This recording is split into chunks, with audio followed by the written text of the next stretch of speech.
fi ñu nekk comme nu nga ko waxee moom mooy Sam moom mooy site la bi nga xam noonu c'est un site problématique parce que statut bi kan moo ko moom est-ce que comme si commune la bokk wala régie des chemins de fer mais yàlla def na site bi yoon dogal ne famille Anna Faye moo ko moom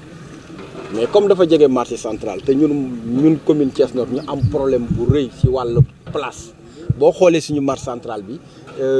capacité d'accueil bi dañ ko dépassé largement donc ba këyit boobu génnee famille Anna Faye ñoom ñu am benn ay projet yu bokkul ak projet marché dem si kii suñu frère Fodé Fall mi fi nekkoon préfet man ma ak ñun ñaar ñu taxaw fexe ba convaincre la famille ne ko site bi nañ ko def marché je pense que sama bureau bañ ñëwee dama ne leen marché moo fa mën a nekk bu dul marché ñun mënuñu sax def autorisation parce que problème bu ñu am problème mu site la te site boobu rek la Thiès am ñu nangul ñu ko au passage ñuy remercier entrepreneur bi aussi Moustapha nga xam ni moom la famille bi wóolu ba teg loxoom marché bi et à chaque fois bu ñëwee sama bureau li nga xam ni moom lay indi avec suñu service technique dañuy wax dañ ciy dugal suñu préoccupation boo xooloon projet bi initialement ay cantine kese la woon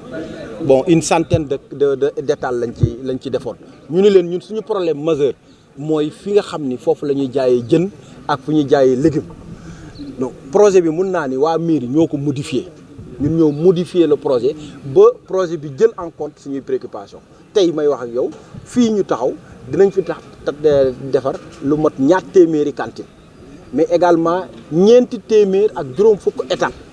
nga xam ne 4 téeméer ak juróom fukk yi mooy ñi nga xam ne ñooy jaay jën ñooy jaay légumes ak ensuite dina am fabrique de glace dina am toutes les communautés fu ñu nekk fii dinañ ko pavé defar ko dina am aussi ay bouches d'incendie dina am ay toilettes modernes dina am éclairage à l'intérieur ba nga xam ni bu loolu bu sottee defe naa ni Thiès Nord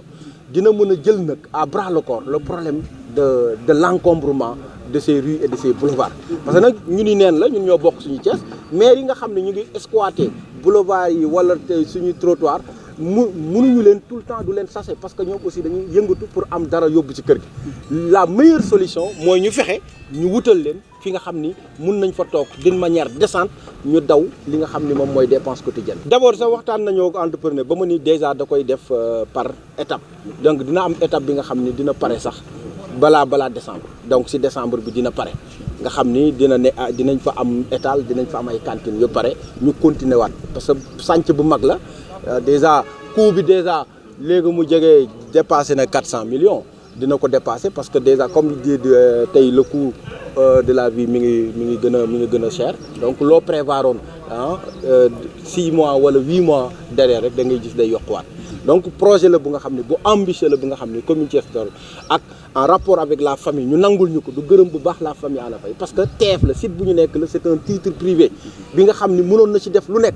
mais ba ñu ñëwee jooytu leen wax leen seen suñu tawat dañu koo nangul ànd ak ñun avec sous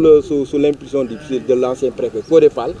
ñu nangul ñu ko entrepreneur bi aussi promoteur bi jàpp ci aussi parce que ñoom ñoo doon ànd ak ñu ma àndaloon famille bi ba jot kayit bi mun ànd ak ñun ba li nga xam ne moom lañ fi bëgg ñu ko fi def. monsieur le commercial bi nekk biir marché central voilà lu tax kenn mënu ko utiliser lu xew. waaw déjà boobu convention bi def nañ ko ak l'entreprise Zetran mais xam nga Zetran lu ma wax dafa bëri ay front yu mu nekk te bëgguma soppi le projet initial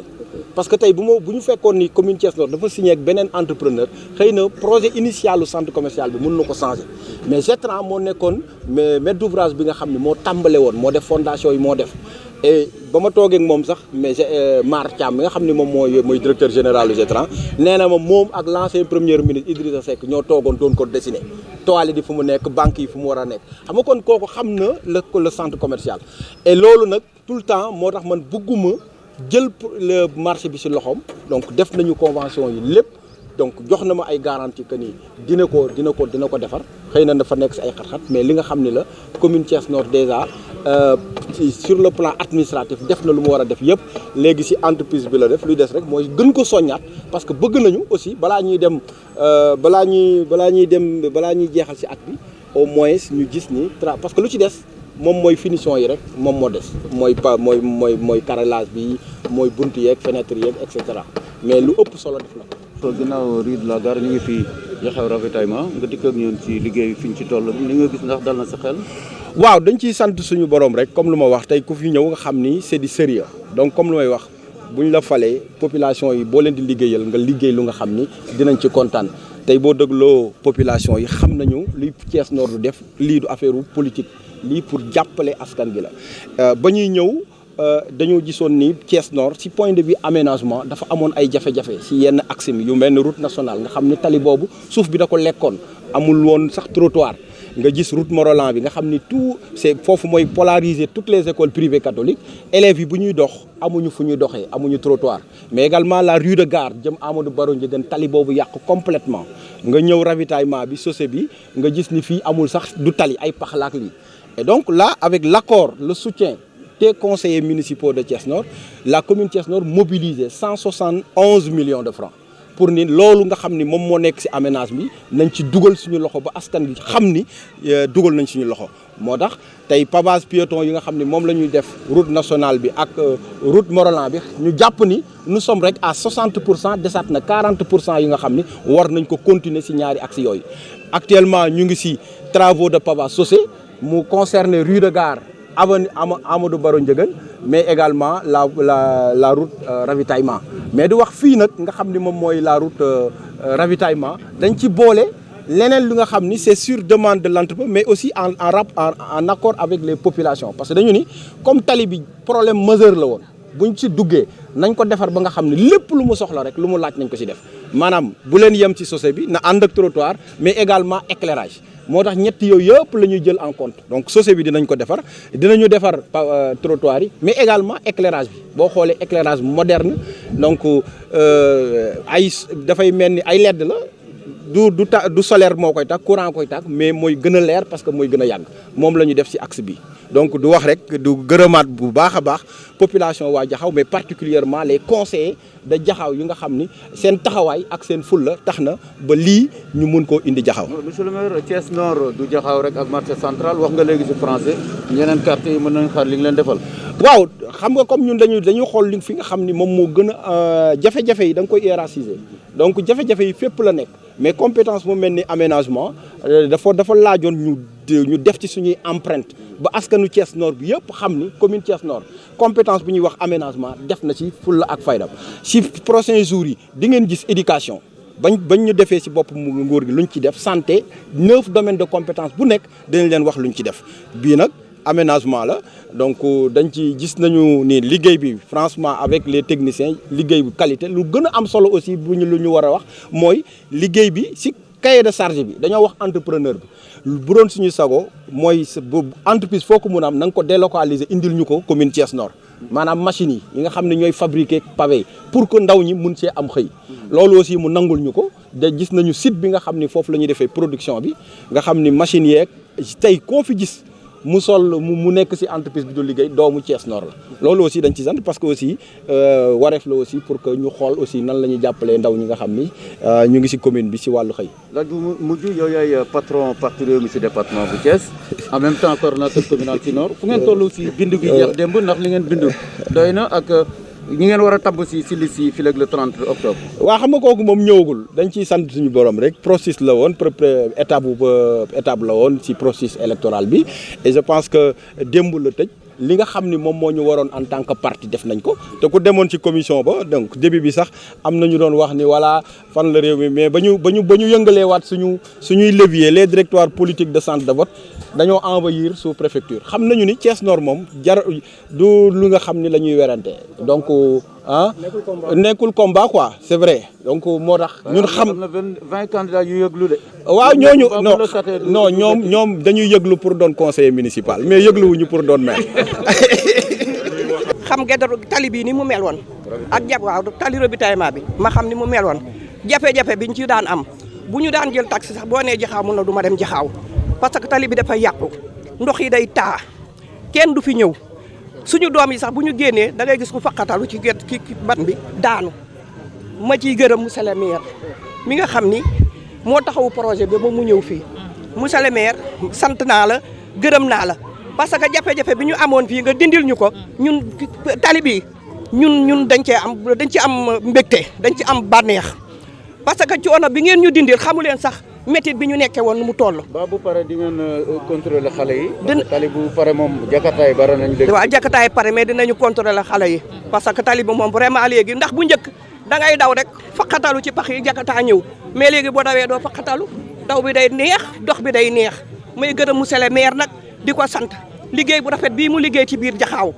bëgg jaxaaw nag lu mu am ni jaxaaw lu mu xënc di jaxaaw monsieur le maire maa ngi koy gërëm di ko sant vraiment loolu rek laa amoon ca ma bàyyi. wàllu assainissement bi aussi ni mu ko waxee noonu la parce que caniveau yi doxul parce que kiire woon nañu ko at bu ne gàkku moo ko doon kiire mais ren jii dañu jëloon beneen société bu ko kiire mu kiire ko mais kiiraas bi vraiment comme ni mu ko waxee da ngay dem ba ci dal yoo xam ne war a ubbi fekk ñu fermer ko tax na ba ñu tëb ko ndox mi demul mais loolu dafa laaj reprendre à zéro bu ko defee ñu ubbi ko par dal ba ñu ubbi ko ba mu jeex tàkk ñu xool ndox mi fi mu tagee ñu mën ko dindi bu ko defee bu tawee ndox mi mën a dem loolu moom ànd nañ ci moom à 100% nangu nañ ko à 100%. Général de Gaulle aussi fii ndox mi taa télé bi am na foofa toj ñu ngi koy ñaan aussi vraiment lu mu ci mën a defar mu defar ko loolu daal ñu ngi koy ñaan ñu ko gërëm di ko sant aussi vraiment liggéey bi mu tàmbali aussi mu bàyyi ci xel bu baax mu continuer te aussi ñu accompagner ko ba mu yegg ak jàmm wax na ne aussi suba incha allah. parce que depuis barki démb ba léegi nesel bi moo am problème parce que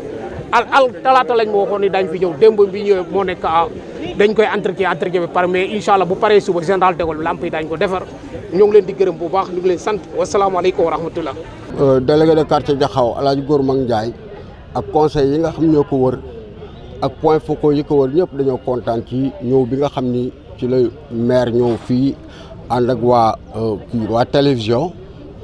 particulièrement muy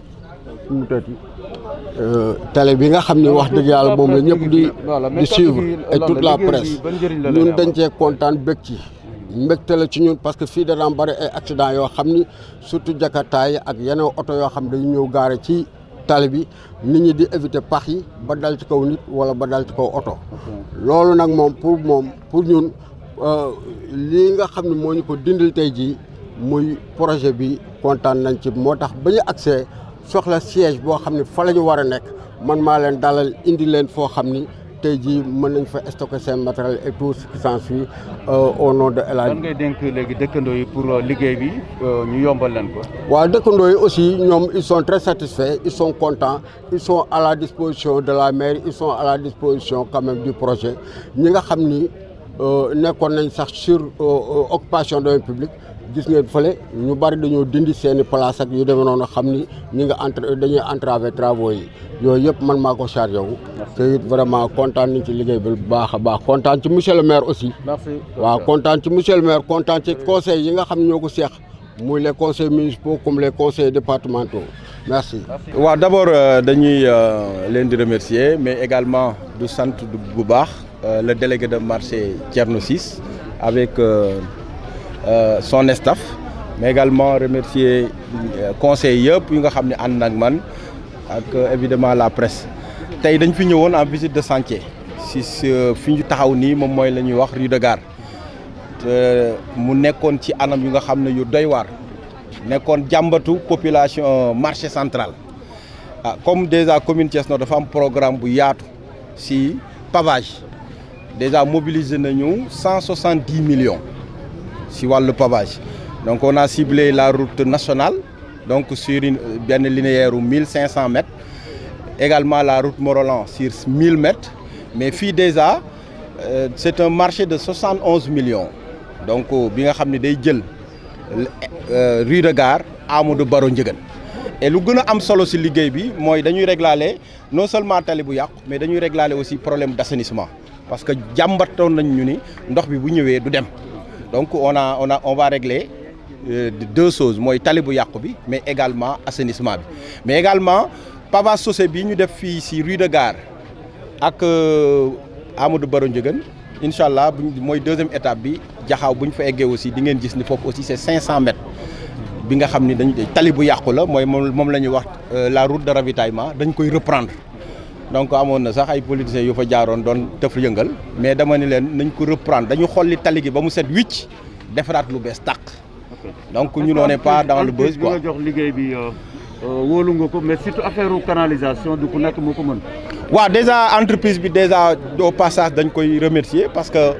diligence bu mu àndal ak aussi seetlu nañ ko parce que aussi au niveau de la commune on a recruté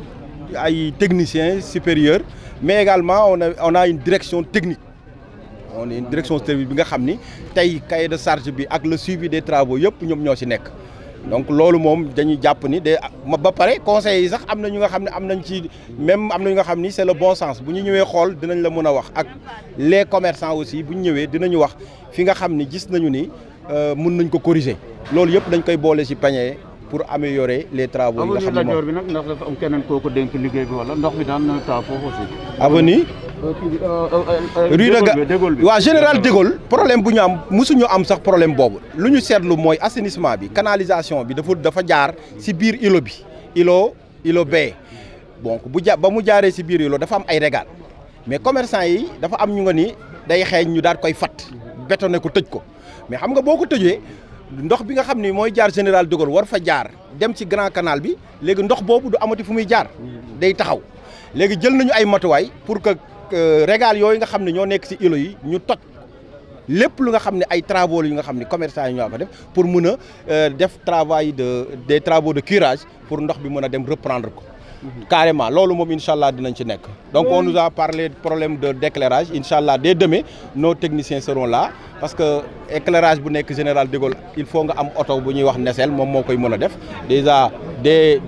la semaine prochaine début semaine prochaine on va entamer ces travaux d'entretien de ce réseau là. dénkaane bi lan la defar baax na mais bu amul suivi aussi. waaw li ñuy ñaan suñu mbokk commerçant yi mooy d'abord mënuñoo investir autant d'argent bu ñu paree askan gi fii di romb du gis lu ñu liggéey maanaam ñu occupé ko